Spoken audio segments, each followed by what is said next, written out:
The perspective tool in Affinity is a great way to skew or transform the perspective plane of photos, elements, or text in your designs, but it does have a few confusing and often misunderstood options that can trip you up if you don't understand how they work.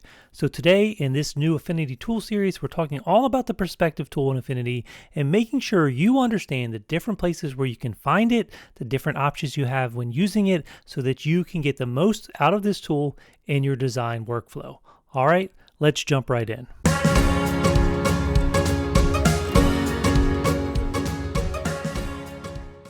In this video, we're going to be learning all about the perspective tool inside of Affinity. So we'll learn about all the different tool options. We'll learn about applying it over here via the tool menu versus applying it as a live filter, why you might do one versus the other, and then some different use cases when you may want to use this tool.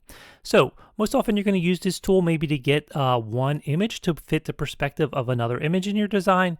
So in this basic example here, we have an image where clearly sort of the viewing plane here for this image is straight on. So it was parallel to sort of the camera lens. That is not the case here for this painting on the wall where it skews away. So if we wanted to make this picture look like it fit in this painting, we would have to do some sort of perspective transformation on this image. And that's where this perspective tool can come in and be handy.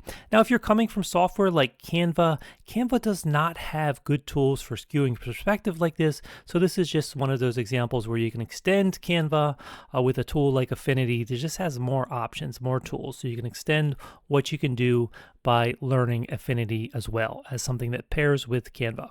And of course, Affinity is free now, so that makes this tool something that anybody can access, anybody can use. So let's use this perspective tool to put this picture in this frame here. But before I do that, I'm just going to go ahead and I'm going to click the two layers in our project here, which is this background layer and then this picture. I'm just going to group them together. So we'll just go ahead and grab those like that. I'm going to put them in a folder here so we have them grouped. And then I'll come in here and I will duplicate this group.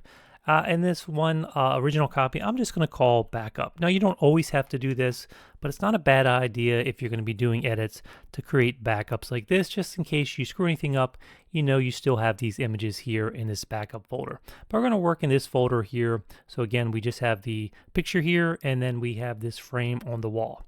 So let's use the perspective tool. So if you come up here, and we are under the Pixel Studio, and then in this first menu here where you have the move tool, if I click on that, we can see the subtools, and I actually have them already popped out here. And so we have the move tool, and then the next one down is this perspective tool. So it says perform a 4-point perspective transformation, and if I click on that, then we're going to get this perspective dialog box. So look around and find this perspective dialog box. So we have that dialog box here. I might go ahead and come back to the move tool real quick just to hit Control Z to do that. Let's make sure we're on the model layer here. Let's move this picture over. So I might position it over roughly where it's going to go. And then if you want to see through to the layer below, I might come in here and lower down the transparency a little bit just so I can see what I'm doing. But then I'm going to come back to that perspective tool. So again, click on this, and then we're going to have this box right here. And we see we have single plane, we have a mode, which we can set to destination or source. And we're going to talk about all these options as well as the other ones here. Show grid, also, we can turn on a grid like this if you want to see a grid. Turn that on and off. But so by default, usually, I would say 90% of the time, you're going to leave this as single plane and you're going to leave this as destination. So we will talk about these options, but for the starters, let's just leave those defaults. And then when you have it set like this, then you can come in here and pull each corner point independently. And we can use that to skew the perspective. So I'm just going to go ahead and drag these and roughly get each of these corner points to line up. Now, one thing to mention here is if you accidentally click outside, it's going to do a funky thing like that. You see the way this totally changed? Let me hit Control Z to get back to where I was. So if you mess up, just use that Control Z keyboard shortcut to step backwards. Now, if you're on a Mac, it would be Command Z. That's Control Z on Windows. and Mac, that would be Command Z. So in other words, if you click inside, it's going to screw up. If you click outside, it's going to screw up. And then you can just use Control Z if you make that mistake. But what you need to do is click right on the corner points. That's going to allow you to grab these and move around. But if it messes up like that, don't freak out. Just hit Control Z. It's going to step backwards to where you were. And then you can come in here and position this however you want. So let me go ahead and move this one around a little bit more. Maybe right like there. Looks pretty good. Then I'm going to go ahead and click Apply. And so now I can go ahead and I can bring this transparency back up, and we can see that now we have this picture in the frame on the wall, and we fixed that perspective, so now it looks a lot more realistic than if we had just done some sort of mask without changing the perspective. Okay, so that's the basic way to use this perspective tool. But let's talk about some of the options we didn't talk about yet. Let's talk about some other potential things you can do with the perspective tool. Let's talk about when you may want to use a filter over here versus actually using the tool straight from the tool menu. Let's talk about all of that now. Okay, so in this first example, we used the tool straight up here from the tool menu. We also could have found this tool if we'd gone under filters here under this filter menu, and we come right here, we find perspective filter. And we can see this looks the same dialog box. So what's the difference between using a tool in the tool menu versus using a filter over here? Well, the difference is destructive editing versus non-destructive editing. With the way we did it the first time, using the tool menu up here, it has gone ahead and permanently applied the transformation to this photo. So if I click on it now, we can see that it's giving me this bounding box here. But the photo is changed. There's no way to easily go backwards to what we got. I could hit Control Z and step back until eventually I step back through that transformation, but it's not the same as doing non-destructive editing. I think I can best show you this by just working through this example again. So what I'm going to do here is I'm going to go ahead and let me actually bring in another photo. So this time I'm going to go File and I'm going to go Place.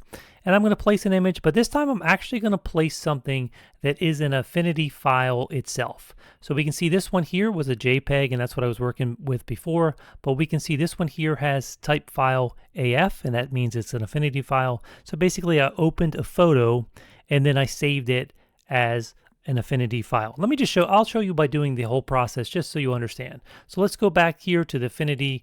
Let's just go File. Instead of going Place, we're just going to open a file. So let's just go ahead and open.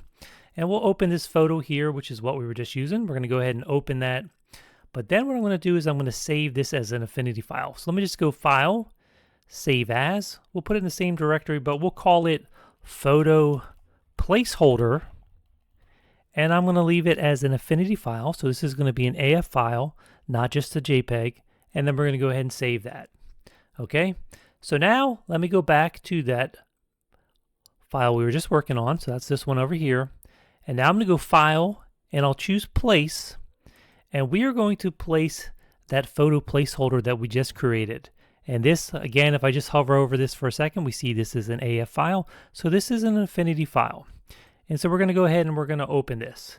And when you do this, it's going to want you to drag out the area where you want to place this. So we'll just go ahead and put it right there. Now, this one here, which we just did, we'll just turn this off for a second since now we're working with this new version here. And so we can see it says photo placeholder.af. So this is an Affinity file. And we're going to work the same steps, but this time, instead of using the tool from up here, what I'm going to do is I'm going to apply it as a live filter. So I'll go ahead and drag this roughly into position. Again, lower the transparency slightly so we can see through. But then I'm going to go under this filter menu down here. So under the layers menu down at the bottom, we'll see we have this filter option. If I click on these filters, bring up all these filters, find perspective right here. And then again, we see a very similar dialog box. Now planes is only going to give us a single plane option, which I'll talk about in a little bit. Destination versus source, we're going to leave it as destination like we did before. And again, just grab the corners. Drag this corner in. We'll drag this corner in. And I'm not going to worry about getting this absolutely perfect, but you get the idea. So we're dragging in the corners to get the perspective to match up the plane of perspective that we have with this photo frame. Then I'm going to go ahead and you notice I don't even have to hit apply. I can just close this and then we'll go ahead and we'll bring the transparency of this photo layer back up and boom. Now let me drag this one down so it's right above the other layer here. So let me try that again. Didn't quite do that the way I wanted. Let's see, let's get this whole thing, drag it down right here. So now we'll notice the difference. This one here, let me turn the top one off. This one here is just this one layer, just this JPEG file. But if I go up to the layer above it, we can see we can actually twirl that open. So it actually has the photo itself, which is actually the Affinity file we brought in. And then it has this perspective filter, which is applied to it. Notice what I can do if I just turn that eyeball off. So let me make sure I have the photo itself turned on, but now I'm going to turn this perspective eyeball off, and we'll see that that file still exists as that flat camera facing file. We're just applying this filter live in real time. And also because I placed an Affinity file, if I double click on the placeholder itself, I can actually open up that original file. So I double clicked on the thumbnail. Now it automatically opened up this file. Let me show you why that's important. Let's go back here to this reshape file, which we were working on. With this version here, the first one we did, let me turn off the top one. Let's turn this one back on. I've applied this permanently. There's no way to use this as a template. If I wanted to do this again, I'd have to come in, reshape a photo each time using that perspective tool. However, if I adopted a smart workflow where I created that placeholder file like we did, we brought in that Affinity file, and then we applied a live filter. So turn on that filter. Suddenly we're making it fit into the frame using this filter. So imagine that you were an art gallery and this was a picture of your wall and you wanted to show clients what their work might look like if it was displayed on your wall. So you might want to put different images in this and send out to various clients. You wouldn't be just doing this one time. You'd want to do it multiple times. So you'd want some sort of template so you didn't redo the work every time. Well, now that I have it set up like this, instead of having to reapply the filter every time, I could just come in here and double click on this. And remember, if you double click on the thumbnail, it's going to automatically open this. So let me just go File. Let me just come in here and Place. Then I could find whatever new image I wanted here. And so I don't know what I have in here. Let's just find something real quick. So let me just come into maybe this t-shirt mock-up. Let's see what kind of photos I have in here. So let's change this. Let's grab this photo right here. Sure, go ahead and open this. Doesn't matter so much. I'm just showing you can put another image in here. So let me just drag this in here like this. And we'll go ahead and click File, Save. So let me just finish placing it and then File. And then it looks like it's going to save and update automatically. But so if I come back here and I come back to that original one now, so let me click back on the original file, we see it automatically updates. It has this new picture in this design file, and it is automatically applying that live perspective. So we don't have to apply it each time. So this is a smart way to do non-destructive editing and also set up a template so that the work can be done for you. Because this perspective is being applied on the fly by this filter, we can sub out the photo very easily and see the effect carried over because of that filter. So just a smart workflow to adopt, and that's the difference between using something over here and something over here where you can do non-destructive editing, and also non-destructive editing oftentimes allows you to set up a template where effects can easily be applied from one photo, and then you sub in another photo, you can apply the effects to that second photo. Let's talk about some of the perspective tool options we have not gotten into yet.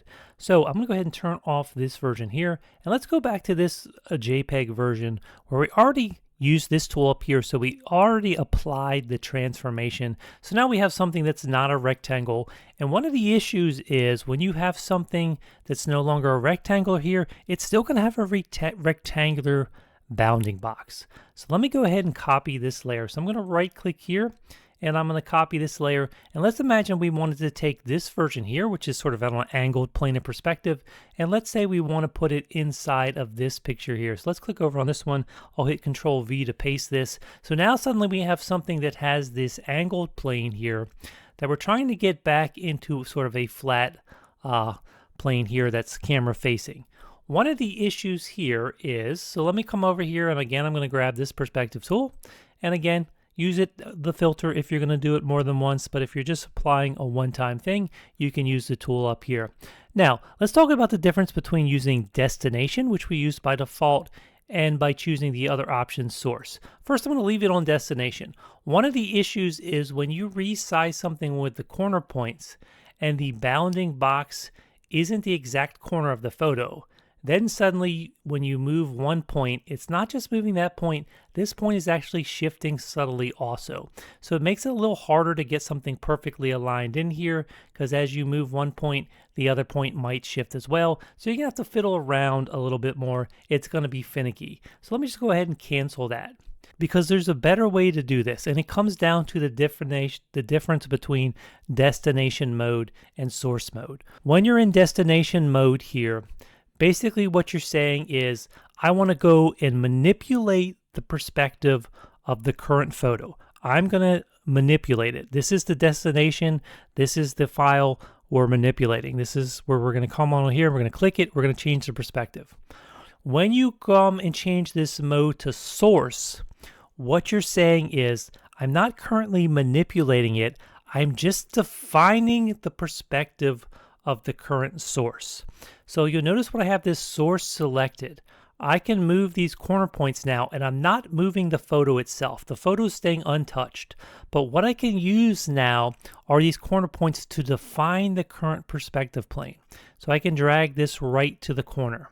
Then I can drag this point here, get it perfectly matched to the corner. This one's not lined up with the corner. I can make sure it lines up perfectly. This one looks like it lines up. So use the source mode when you want to come in here and define the current perspective plane. Now, once I've done this, I can switch this back to, leave it at single plane, but I can switch it back to destination mode. When I do that, the corner points don't flex back to where they were. It keeps the change I just made, but now I can choose to pull these, and I'm pulling right from the corner point of the photo. Oops, Control Z if you accidentally click outside. You got to click right on the point itself, and then I can move this around. So this just makes it easier rather than have to nudge one side, and then that also moves the other side, so you have to get finicky and go back and forth. That's how we can use this destination mode. And again, easy to click outside this. Make sure you click right on the corner dots. Boom. But so we can go ahead and do that, and then go ahead and click apply. So again, that destination mode lets you come in here and define the current perspective of something, and makes it a little bit more easy to manipulate that. Just an extreme example here. Look at this wall here. Look at this background wall. Let's just imagine that I wanted to bring this to the foreground. Obviously, this doesn't make a lot of sense, but let's go ahead and here, just for example purposes, let me just come in here and click on this like that. And I'm just going to hit Control J to put this up on a new layer. So Control J. Actually, let's hit Control C to copy it, Control V. And then let's move it all the way to the front here. So now we have this right here. Let's just say I wanted to make this more horizontal. So what I could do then is I could come in here, once again use this perspective tool. Actually, before I do that, let's hit Control D to deselect. We don't need that those marching ants.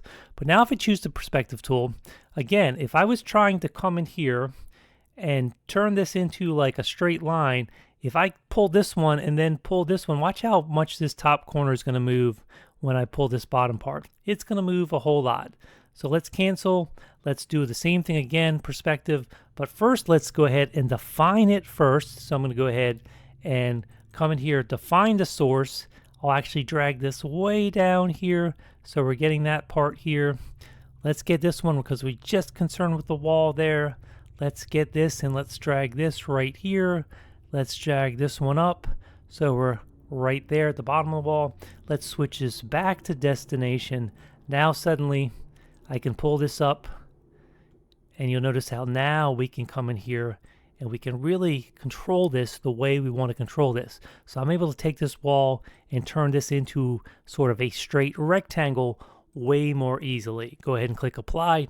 And so now you can go in there and really define the area, the plane that you want to manipulate first, and then you can go ahead and switch it back to destination mode. So that's where this mode comes into play, source and destination. So destination is when you're finally going to make the adjustments, but when you just want to define the plane that you're going to move, that's when you switch it over to source. So hopefully that makes a lot of sense.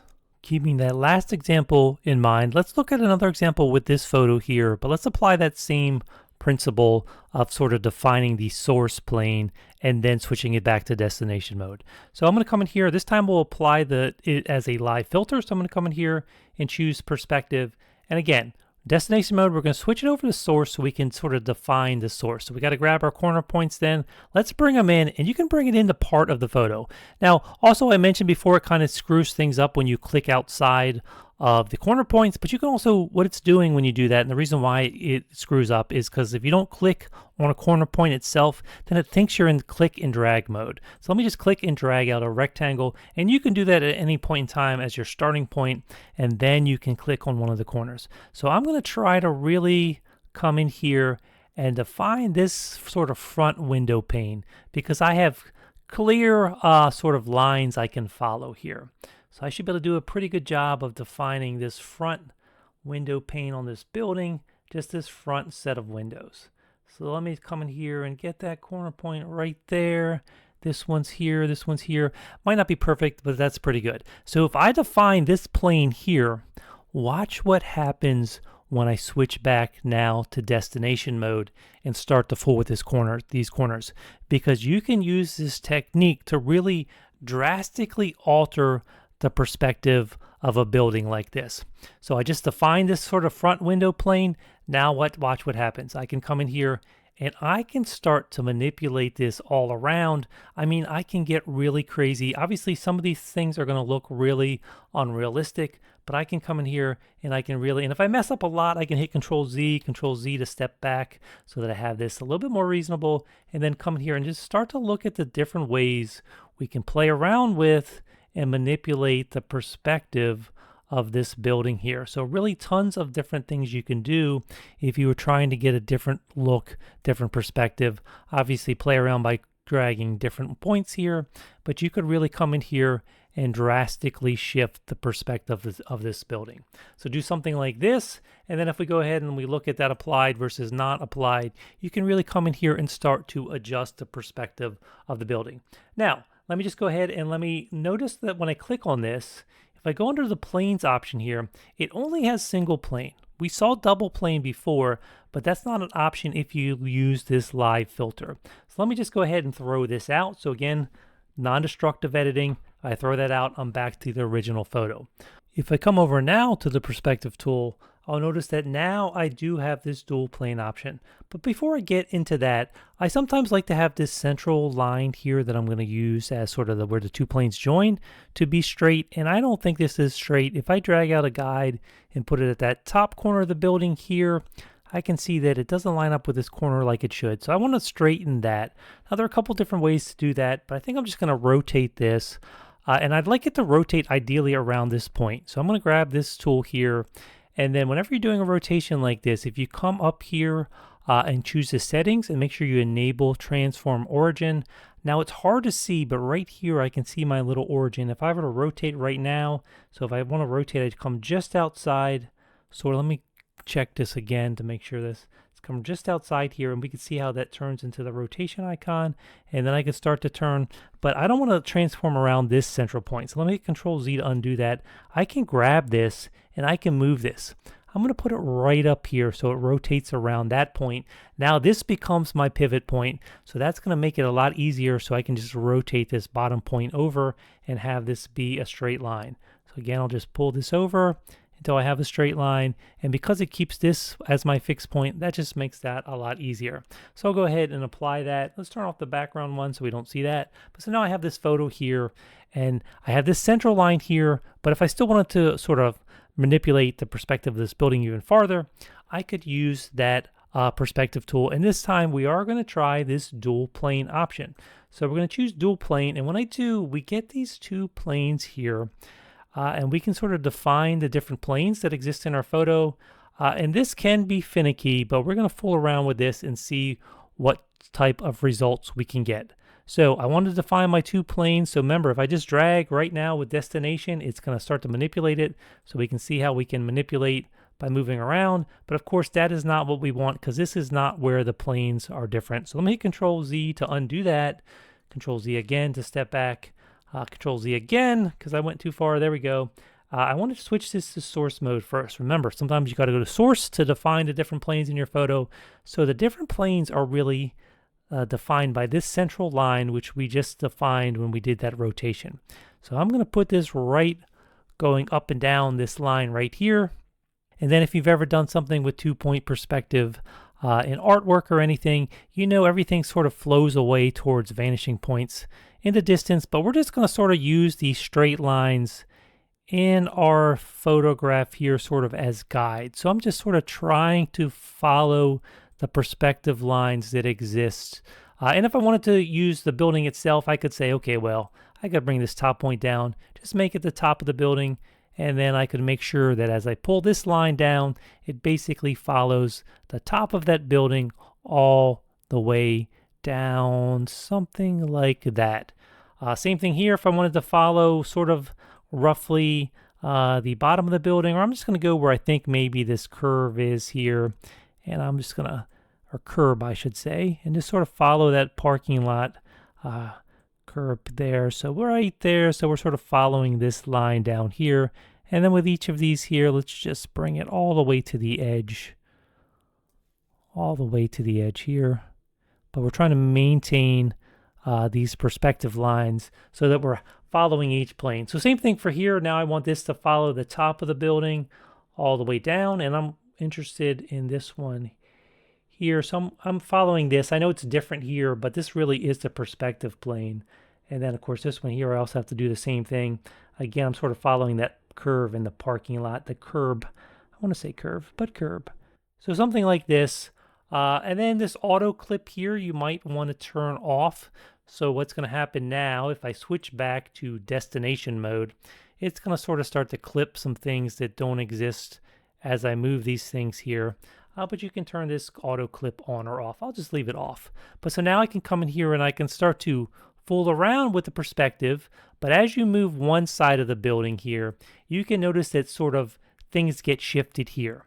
So you're going to have to move the different sides of your planes now independently, and you're going to have to pay attention to the central line because it's going to get screwed up, and so you may have to move one side and then you may have to move the other side to get things to line back up. So something like this here, and again, it can be really finicky, so you really have to play around and watch this central line really closely. So if I do something like this, I can go ahead and apply that now. And I'll turn on the one below it so we can see that I've changed the perspective sort of from this to this. And we can see that I did screw up there. So we have this sort of thing where I didn't quite follow this and we get this weird skewing here. So this is definitely not a perfect thing. This did not quite work out. So this dual plane option is a lot more tricky, but it is something you can play around with. Now, another way you can use this dual plane, which is maybe perhaps a better use, is doing something like wrapping text from one plane to another. So let me just hit Control Z to undo this building skew we did since we didn't like it. I like the rotation, but I didn't like the things after that. So I'm just going to stick with this version here so that I have this straight line, but I'm not going to fool around with the perspective of the building anymore. What I am going to try to do is get some text to wrap from one side of the building to the other side of the building. So what I'm going to do first is I'm going to come in here and I'm going to grab some text. So I'll come down here and I'll use this artistic text tool, and I'll make my text pretty big, like maybe like that. And let's type out the word perspective, right? So perspective, let's make it capital letters. So caps lock, perspective. Now I've gotten things moved out of screen here. So let's just recenter everything here. Let me just grab this and slide this back over roughly where it starts there. And I can size this down a little bit to maybe something more like this. Now, when I'm using perspective like this to wrap text around a building, you have to start by thinking about the sort of length of each side of your planes. This side of the building is much longer, so this is about 3 times as long as this, I would say. So that lets me know if I got 1, 2, 3, 4, 5, 6, 7, 8, 9, 10, 11, maybe about 3 letters or not quite is where I'm going to want to split this. So I might actually have this text split somewhere towards the end of this R and have that part be on this side of the building and then the rest of the text on this side of the building. So how would I do this? So I'll start by just roughly dragging this up into position. Now if I were to come right now with this as text and try to come up here and use this perspective tool, let's just go ahead and see what happens here. So if I go to dual plane here and I start to mess with this text, it does work. I wasn't sure if it was going to work on live text, but you can see I think it's changed it to a pixel layer automatically. So let me just go ahead and hit apply. and we can see that this is no longer live text. I think it automatically converted it to a pixel layer. So Control Z, Control Z. So whenever you have text like this, we can see the A lets me know that's text. As soon as you apply this perspective tool, it's going to rasterize that and turn it to a pixel layer. That's fine. I just want you to know this is no longer going to be live editable text. But so we have perspective here, and we're going to go ahead now and we're going to grab this plane tool, and we're going to go ahead and we're going to start by defining the source. Okay, because when we go ahead and do source and do dual plane, it has this as the central point, and it has it sort of skewing this way and that way. Well, right now we want to bring this up because this is just straight. So we're going to bring this up here. We'll put that a little bit below. But then we want the central point. Remember, we want to have one plane be sort of towards the end of this R. And so let's bring this over here. So something like that. Let's try to keep it nice and straight. And then again, we got to make this bigger here. And this is going to be the other plane just past the end of this whole word here. So something like this. So I'm trying to make this line straight and everything straight. So that's reasonable. I may not have done this perfectly, but I think it's going to be okay. You don't always have to get this perfect, but you do want to make sure you pay attention heavily to where this line is, and you want to get the sort of perspective pretty close on these two sides. So once we've done that, we've defined our source. Now remember, the next trick is to switch this back to destination. And so now that we have it back to destination, now I can actually start to move this and put things into position. So I'm going to go to the bottom of the corner of the window. I'll take this part to the top corner of the window. Now sometimes you'll notice things start to look totally weird here. Don't panic, just go with it a minute. Don't worry about what you're seeing if it doesn't look quite right, because sometimes it gets really funky. It's a little buggy. You get some visual artifacts. Sometimes you make some letters disappear, but you don't know what you're going to get until you commit this. So just stick with this a minute. Go ahead. We'll go ahead and adjust this. We're going to get all our planes set up, and then we're going to commit this and see what we actually have. I'm just defining the two planes now, and we'll notice it looks pretty weird, but watch what happens when I do apply. Those artifacts are going to clear up. Now I've noticed that you still get some extra artifacts, but the text itself, the word does seem to appear there in perspective. But then I could clean this up once we're done there. I could come in here and just grab my selection tool and get rid of this artifact on this side that got created. So we'll get rid of that. I could get rid of this artifact thing on this side and get rid of that. So it does sort of create some artifacts, but it also does a reasonable job here in creating this sort of perspective text on two planes. So you can fool around, you can try to get it perfect. I did that rather quickly, but you see you can use this dual plane option to wrap text from one plane to another, have it go around a curve, a bend like that. So that is pretty cool. So that is all about the perspective tool inside of Affinity. I hope you found this helpful. Feel free to like and subscribe if you like tutorials like this. And this is the start of a new Affinity tool series I'm going to try to do. So if you have a tool you'd like to see me cover next, just drop a comment down below. Thanks again for watching, and I'll see you soon. Everything I do so instinctive and so passionate. Every word I move so descriptive like an adjective. I got a vendetta against people who patented being negative when you should be getting after it. I got facts over tracks, this and that. Spitting slow, spitting fast. I could roast, I could gas. Think I'm okay at last, but I don't know if that can erase all the past.